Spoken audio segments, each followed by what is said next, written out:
We are very pleased to have this moment to speak with you today. Today we answer another question from a light bearer, who asks, I feel that our extraterrestrial brothers and sisters will show themselves to humanity in a big way.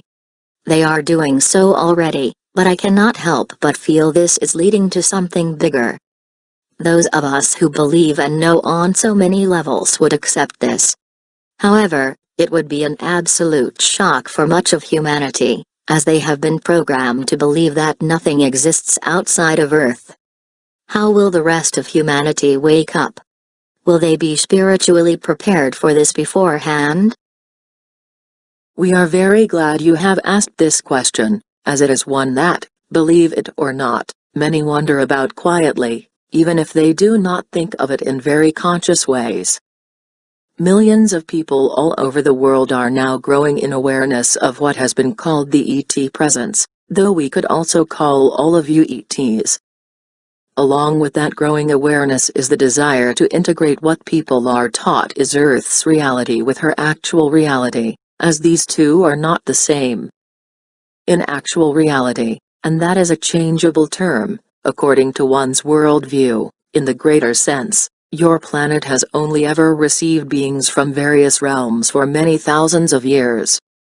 All of you come from elsewhere, and though some will find that idea laughable, and the whole construct of interplanetary travel a subject only for films and science fiction stories, you are collectively coming to understand that your reality is an intergalactic one.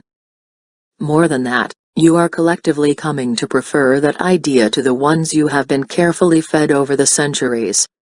The dividing line you speak of, the separation between those who speak openly of visitors, hidden space projects, and those human-appearing ETs who walk amongst us, is that some are happy and at home with those ideas, while others are still trying them on for size. For the most part, it is not so difficult as you might imagine for the majority of the human race to accept that you are not alone in this universe. What is harder for some, is to accept how their lives will change once full disclosure of that presence is established worldwide.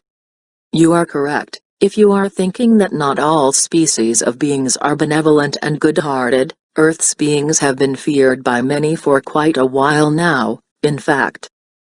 Some people's hesitancy to step into the intergalactic world is understandable, for that reason. Others simply resist change, no matter what its form. They worship the old ways of doing, thinking, and being, because that feels safest and most familiar to them. It is the ego mind that prefers that nothing change. And it is the collective obsession with preserving life as we know it, as if that were always the preferable, that gets in the way of acceptance of new ideas, new situations, and new relationships, even when these are desired on some level. Yet just as the stream of water will wear down the greatest rock, the light that has been enveloping your planet for several decades now has been opening up new levels of possibility in human thought. These new fields of potentials have offered people areas of thought once hidden from them. For millennia, the old matrix hid or almost completely suppressed certain realizations, ideas, and breakthrough moments. That structure has been disintegrating for a while now. Whole reaches of the thought suppression matrix no longer exist, in fact. So that the idea that Earth could join the intergalactic confederation of worlds, and that you could be amongst those who are your soul family from even the furthest reaches of this universe, is now flowing far more easily through millions of minds that, in the past, would have been locked out of those ideas as even a slight possibility.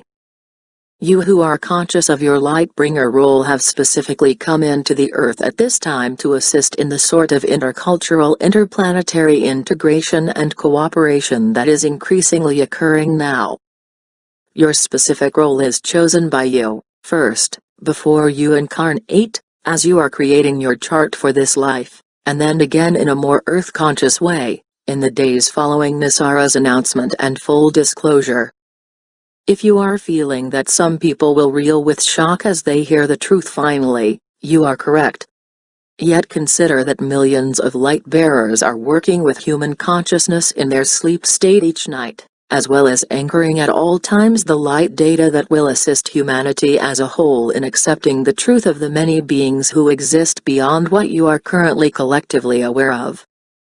Shifts are always being made, so that the transition state of going from, "we're probably all alone in the universe," to, "we have never been alone in the universe," runs smoothly, and even joyfully, for those willing to allow such. One might say, there will be levels of Earth life to choose from after disclosure. Some will request a higher level of change than others, due to the preparation they have already been engaging in for years as they awaited Nisara's enactment. For some, only a few things will change at first. For others, more things will change. And for still others, it will all change, in ways that are glorious, joyful, and fulfilling to them, albeit with some getting used to a new life adjustments. All of you who choose to engage in these shifts in ways that are joyful, will find that your joy is utterly contagious to those who are not quite sure that life should change in such complete ways.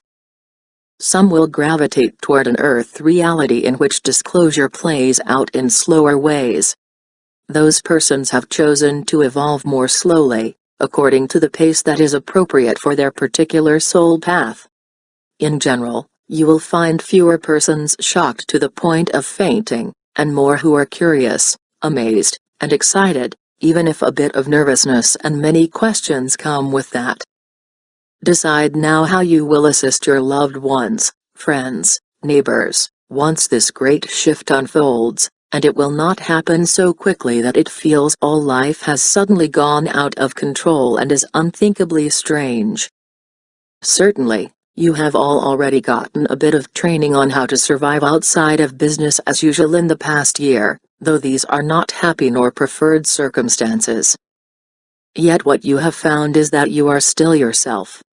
Your courage and ingenuity, your ability to welcome changes in non-resistant ways and to adjust as needed, has already set the stage for further shifts. Your vibration, not only your words and actions, continue to pave the way for new Earth living. Are you aware of how powerful you are, friends? Or how completely you are needed at this time?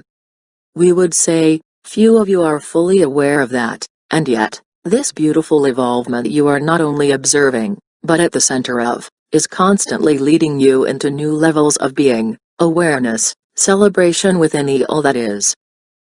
So as you step into the quantum field to co-create once again, realize, this time, my fellow light beings and I are creating a whole new world. We are rebirthing our beautiful Gaia.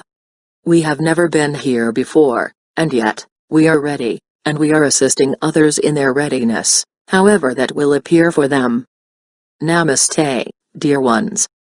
Be joyful, even in these times. For you walk a path you merely dreamt of in centuries past, in the higher reaches of other dimensions, in your most beautiful visions. Here you are, at the vanguard of rebirth,